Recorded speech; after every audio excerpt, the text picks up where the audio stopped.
오늘의 본문을 가지고 주어진 증거, 다친 마음이라는 제목으로 함께 말씀 나누고 싶습니다.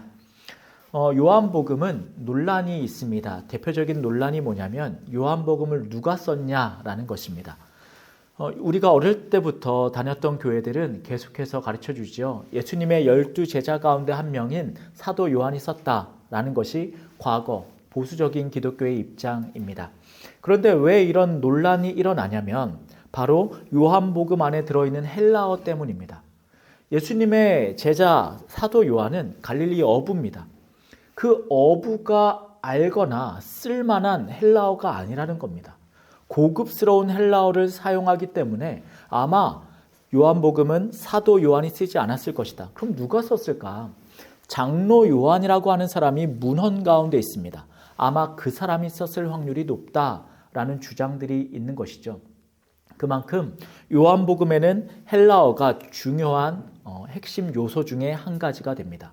오늘의 본문도 마찬가지입니다. 오늘의 본문에 보면 31절부터 반복적으로 등장하는 한 단어가 있습니다. 그게 바로 증언이라는 단어입니다.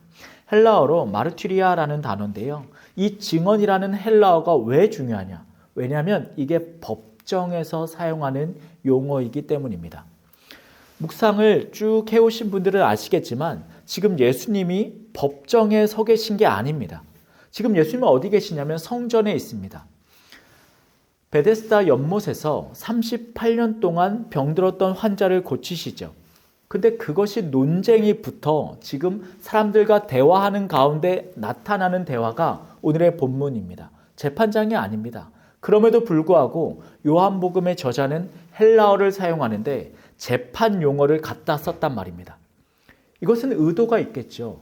지금 대화가 재판 같은 장면이다라는 것입니다. 그리고 지금 예수님이 그 자리에 서서 자신을 증명하는 것입니다. 그럼 무엇을 증명하겠습니까? 우리는 요한복음의 의도를 압니다. 예수님은 누구이신가 하는 것입니다.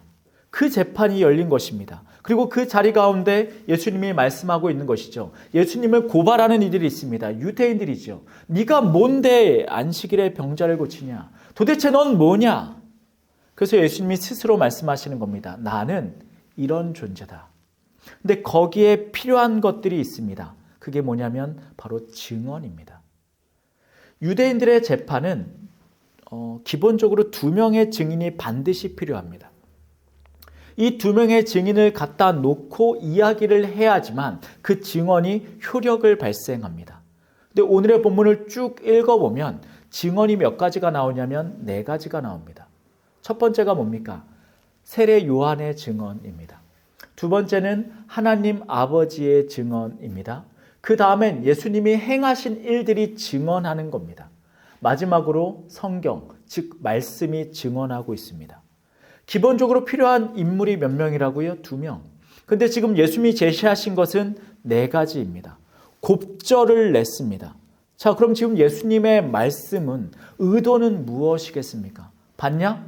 너희들이 지금 의심하고 있는 너는 누구냐?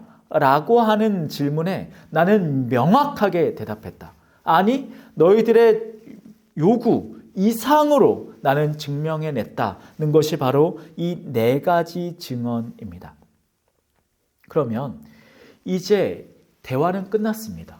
재판이 끝나야 되지 않습니까? 땅 예수는 메시아다 라고 하고 끝나야 됩니다. 그런데 이야기가 끝나지 않습니다. 새로운 국면으로 넘어가게 됩니다.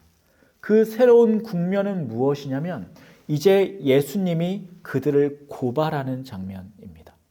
자, 좀 전까지만 해도 예수님을 세워놓고 너는 도대체 뭐냐? 스스로 증명해라! 라고 외쳤던 이들을 이젠 재판정에 세워놓습니다. 그리고 예수님이 내려가셔서 따져 묻죠. 그러면 이제 묻습니다. 너희는 왜 나를 믿지 않느냐? 라고 하는 것입니다. 유대인들은 누구입니까? 율법을 말씀 그대로 지켜낸데 목숨을 걸었던 사람들입니다. 유대인들은 참 희한한 민족인 것 같습니다. 과거부터 이 나라는 존재하지 않았던 때가 꽤 깁니다. 나라가 없는 거예요. 부서졌습니다. 흩어졌습니다. 그럼 이들이 없어져야 되지 않습니까? 그런데 어느 순간 세계 2차 대전 이후에 이스라엘이 다시 생기게 됩니다. 모여라 유대인들아 했더니 그 사람들이 모여듭니다. 그리고 나라를 만듭니다. 꽤 많은 재력과 군사력으로 주위 국가들과 또다시 싸움을 일으킬 정도의 단결력이 있습니다. 그 힘이 어디에 있습니까? 말씀에 있었던 겁니다. 나는 유태인이야. 율법을 지켜 나는 강력한 하나님의 자녀야 라고 하는 흔들리지 않는 확신. 그런 이들에게 예수님이 이제 묻는 겁니다. 그런데 왜 나 안 믿어? 그런데 왜 나를 안 믿는 거야? 하나님이 증언하고 세례 요한이 증언하고 말씀이 증언하고 내 표적을 봤음에도 불구하고 왜 나를 믿지 않는 거야? 라고 따져묻는 재판장이 이제 2차로 열리게 됩니다. 그럼 이제 우리는 알 수 있는 것이 있죠. 이들에게 필요한 것은 증거가 아니었다는 겁니다. 우리는 때때로 이런 얘기를 합니다. 왜 교회 안 다녀? 왜 하나님을 안 믿어? 왜 예수 안 믿어? 믿을 만한 증거가 없으니까요. 아닙니다, 여러분. 세상이 왜 예수를 믿지 않는 줄 아십니까? 왜 우리 안에 때로는 흔들리는 믿음 때문에 내가 예수를 믿지 못하는 줄 아십니까? 우리 안에 증거가 부족하기 때문입니까? 아닙니다. 증거에 대한 학술적인 논증은 수두룩합니다. 이미 쌓일 대로 쌓였죠. 그냥 믿지 않는 겁니다. 그리고 예수님은 그 이유를 한 가지로 지적하십니다. 45절입니다. 제가 대신 봉독하겠습니다. 요한복음 5장 45절입니다. 내가 너희를 아버지께 고발할까 생각하지 말라. 고발하는 이가 있으니 곧 너희가 바라는 자 모세니라. 이제 그들이 재판정에 섰습니다. 고발의 이유는 뭐죠? 너희가 믿지 않는 것이다. 그럼 그 이유는 무엇입니까? 42절입니다. 제가 대신 봉독하겠습니다. 다만 하나님을 사랑하는 것이 너희 속에 없음을 알았노라. 아멘. 왜 나를 믿지 않냐? 이 수두룩한 증언 가운데에서도. 왜냐? 너희는 애초에 믿을 마음이 없으니까. 그런데 이 사람들은 제가 앞서 언급했듯이 율법에 사로잡힌 사람들입니다. 그런데 하나님을 사랑하지 않습니다. 그럼 뭡니까? 그냥 종교 행위만 하는 겁니다. 뛰어난 종교인입니다. 무엇이 아니라 하나님을 사랑하는 신앙인이 아니라 놀라운 종교인인 것입니다. 예수님을 믿는 신앙인이 아니라. 이것이 우리에게 낯설어 보이지 않는 까닭은 이미 남성분들이라면 다 경험했을 일이기 때문입니다. 군대에 가면 일요일 날 앞에 선임들이 나옵니다. 그리고 말하죠. 종교 행사 갈 사람 나와. 그럼 우르르르르르 나옵니다. 특히 누가 나오냐? 2등병들, 1병들이 나갑니다. 그리고 교회 갑니다. 그럼 제가 교회에서 군종병으로 병사들을 보면 2등병, 1병들 쫙 앉아서 다 잡니다. 오자마자 자기 시작합니다.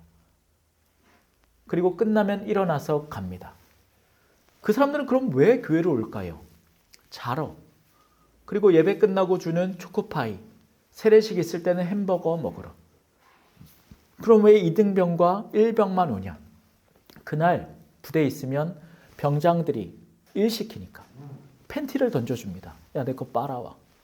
구두를 던져줍니다. 야, 광 좀 내놔. 그러면 하루 종일 그거 하고 있는 겁니다. 그거 하기 싫어서 종교 행사를 갑니다. 내게 이득이 있으니까, 내게 이윤이 남으니까 그 시간을 거기에 할애하는 겁니다. 무엇이 아니라 내가 예수를 만나야겠다. 내가 말씀을 봐야겠다. 내가 기도와 찬양 가운데 삶의 위로를 얻어야겠다는 확신이 아니라 종교 행사를 하는 겁니다. 지금 유대인들은 정확하게 그걸 하는 겁니다. 자, 베데스다 연못에서의 사건을 재구성해 보십시다. 그 연못 주변에는 한 가지 전설이 있습니다. 잔잔한 물이 갑자기 요동칠 때가 있다는 것이죠. 그거의 어떤 이유인지 우리는 알 수 없으나 후대의 학자들 가운데 이런 말을 하는 사람들이 있습니다. 주변에 용암수 때문에 이게 흔들리는 걸지도 모르겠다. 뜨거운 물이 갑자기 올라오니까. 그런데 전설이 생겼습니다. 흔들리니까 천사가 내려와 앉은 것이다. 그때 그 물속에 제일 먼저 들어간 사람은 병이 낫는다. 38년 동안 그 자리에 있었던 사람은 제대로 걷질 못합니다. 그러니 거기 뛰어들 수가 없지요. 그 사람은 거기 앉아서 희망만 바라보고 있다 죽는 삶이었을 것입니다. 근데 예수님이 그를 고쳐냅니다. 죽을 수밖에 없었던 사람을 생명으로 이끌어낸 것입니다. 그런데 유대인들은 그 사건을 바라보지 않습니다. 하나님의 놀라운 일하심 대신에 무엇을 바라봅니까? 일요일 날 일을 했냐 안 했냐 라는 종교적인 틀로만 바라보는 것입니다. 거기에 하나님의 사랑, 생명은 없습니다. 그게 종교인입니다.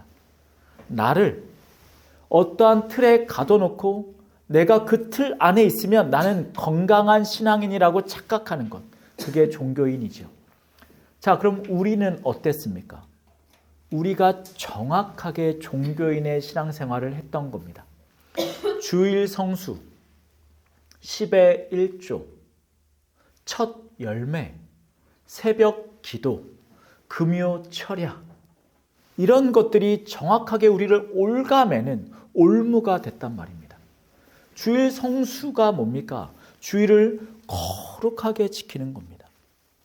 근데 그 거룩하게 지키기 위해 두 가지를 요구하죠. 무조건 본 교회에 나가 있어야 된다. 해외여행을 가 있더라도 비행기 타고 돌아와서 그 교회에 가서 앉아 있어야 됩니다. 두 번째, 돈 쓰지 않는 것. 10원 하나. 그래서 그 당시에 주일학교 학생들은 불쌍했습니다. 어른들은 다 예배드리러 앉아 있는데 아이들은 돈 한 푼 못 쓰거든요. 그럼 그냥 동네를 들깨처럼 배회했던 것이 기억이 납니다. 10의 1조는 어떻습니까? 10의 1조 하면 너네 돈 많이 받는다라는 틀 가운데 갇혀서 당장 내가 쓸 돈이 없음에도 수익이 생기면 내야 됐단 말입니다. 최근에 이런 이야기를 들은 적이 있습니다. 내가 살던 집을 팔고 이사를 가는데 그 과정 속에 이윤이 발생했답니다. 10의 1조 해야 됩니까? 말아야 됩니까? 제가 그 말 해줬습니다. 그거 10의 1조 하기 시작하면 너 다른 집으로 이사 못 가. 집값은 계속 올랐습니다. 그러니 차익이 발생했겠죠. 근데 이사를 가야 되면 그 집만은 가만히 있습니까? 같이 올랐겠죠. 그러면 그 돈이 있어야지만 나도 이사를 할 수 있다는 상식이 통하지 않는 그 굴레 가운데 우리가 사로잡혀 있단 말입니다. 부모님들은 강요합니다. 차익 발생했지 11조 해야지. 아니요. 그 자식 인생 망치는 길입니다. 절대 그 동네에서 못 살아요. 점점 하급지로 이사 가면 살 수 있겠지요. 이것뿐이 아닙니다. 새벽에 건강을 해치면서까지 새벽 기도를 한다거나 건강을 해치면서까지 밤새서 금요철야를 해야지만 복을 받는다는 식의 행위들. 한국 기독교인들은 정말 뛰어난 종교인이었습니다. 근데 거기에 무엇이 없습니까? 하나님을 사랑하는 마음이 없었단 말입니다. 그러니까 예수님이 따져 묻는 겁니다. 너네 왜 안 믿냐? 하나님 사랑하지 않으니까. 그리고 이것을 오늘의 매일 성경 묵상책에서는 이렇게 표현합니다. 닫힌 마음이다. 굳게 닫혀버린 겁니다. 왜요? 나는 할 수 있거든요. 그런데 이 문을 들고 오지 못하는 사람들한테 뭘 할 수 있는 겁니까? 지적할 수 있는 겁니다. 새벽기도 안 해? 금요철야 안 해? 10의 1조 안 해? 주일 성수 안 해? 너 탈락이야. 얼마나 잔혹합니까? 얼마나 매서운 잣대입니까? 예배 한 번 빠졌다고 그 사람 지옥행을 시키는 게 우리의 과거의 행태였습니다. 10의 1조 안 한다고 그 사람의 신앙을 평가했던 것이 우리의 모습이었단 말입니다. 아니, 돈 없으면 헌금 안 할 수도 있죠. 당장 내 새끼들 먹일 돈도 없는데 무슨 교회에다가 건축 헌금을 내야 합니까? 그런데 그게 우리의 닫혀 있었던 틀이었단 말입니다. 너무나 뛰어난 종교인이었으니까. 어느 날 송태근 목사님이 그분 지금 연세가 아마 60 중후반 되셨을 겁니다. 어렸을 때의 일입니다. 어느 날 그분의 어머니가 교회 다녀오시더니 막 우시더래요. 어머니 왜 우시냐고. 장남이니까 걱정돼서 물어봤답니다. 아버지가 일찍 돌아가셨거든요. 그래서 힘들게 그 4남매인가 5남매랑 살고 있는 가정인데 교회에서 건축 헌금 용지를 받아오신 겁니다. 그 당시엔 그렇게 했다고 하더라고요. 임직자들한테 무조건 나눠줬대요. 얼마씩 내라고. 근데 안 받아올 수가 없으니 목사 말 거스르면 막 그 천벌 받는 시대인 줄 아니까 그걸 받아온 겁니다. 근데 당장 남편도 없이 어머니가 애들 먹여 살려야 되는데 이 돈 어떻게 하나? 이거 안 내자니 무섭고 내자니 내가 죽을 것 같은데 이거 어떻게 하나? 그러고 울고 계신 모습을 본 적이 있답니다. 그게 우리의 종교성입니다. 그럼 물어보십시다. 거기에 과연 홀로 자녀를 키우는 여성에 대한 위로와 배려와 사랑은 어디에 있습니까? 없습니다. 완전히 닫혀 있는 겁니다. 문 꼭 잠궈 놓고 그 문 열고 들어올 수 있는 놈들만 들어오라는 겁니다. 돈 있고 잘 배우고 건강한 사람들 너네만 가서 우리 교회에서 예배드려. 돈 없고 무식하고 건강하지 않은 사람들은 다 나가. 제가 늘 비판하고 비난합니다만 대형교회는 이게 문제입니다. 대형교회 가면 너무 좋습니다. 잘난 사람들이 모여서 호호호 하하하 히히히 하거든요. 거기 못난 사람들 못 갑니다. 이건 제 경험입니다. 제가 분당의 초대형교회를 다닌 적이 있습니다. 그 교회 목사님의 설교가 뛰어났기도 했고 그 청년회에 가지고 있는 그 성경 공부 커리큘럼이 좋았기 때문입니다. 목장 모임을 합니다. 목장 모임이 끝나고 사람들이 회식을 하러 가자입니다. 어디로 갔냐면 아웃백으로 갔습니다. 다 먹고 나서 n분의 1을 해서 돈을 내라는데 제가 그때 지갑에 1,000원 있었거든요.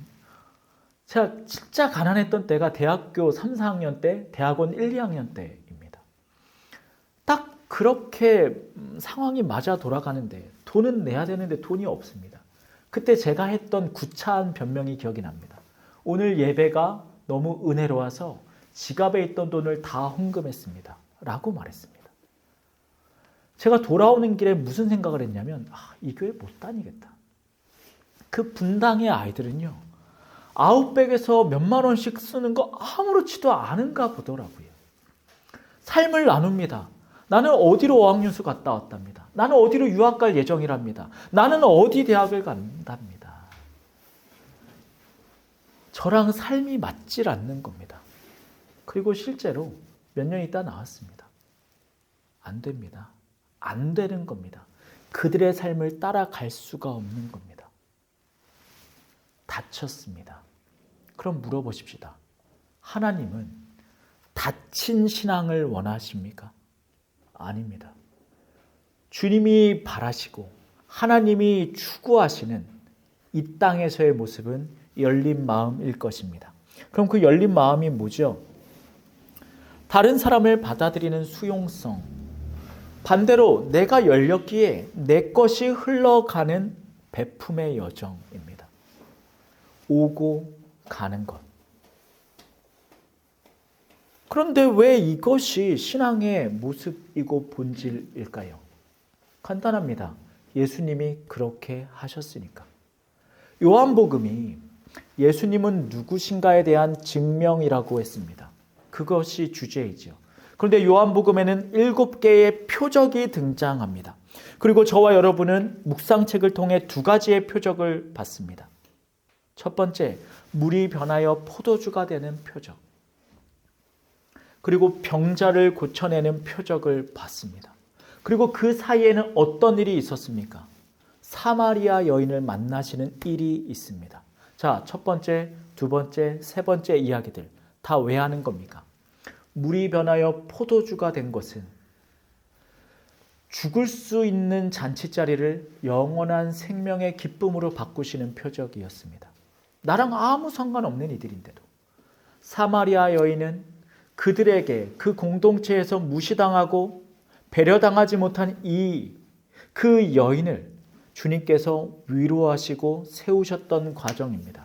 마지막 38년 된 병자, 죽음만을 기다리고 있던 그를 일으키셔서 새로운 생명으로 이끌어 가신 여정입니다. 이게 주님입니다. 메시아는 이런 분이다. 나의 말을 믿는 자는 나를 따른다. 자, 그러면 주님이 우리에게 요구하시는 요한복음의 구조는 무엇이죠? 너희도 나처럼 살아. 사마리아 여인한테 가서 위로해주고 살려줘야 돼. 나랑 관련 없는 것 같지만 포도주가 떨어져서 비극을 맞이하게 된 가정 가운데 포도주를 채워줘야 돼. 내가 일면식 없지만 삶에 희망 없고 건강이 무너져 죽음만 기다리고 있는 이에게 생명과 삶을 이어갈 수 있도록 해줘야 돼. 그게 열린 마음입니다. 자, 교회는 뭡니까?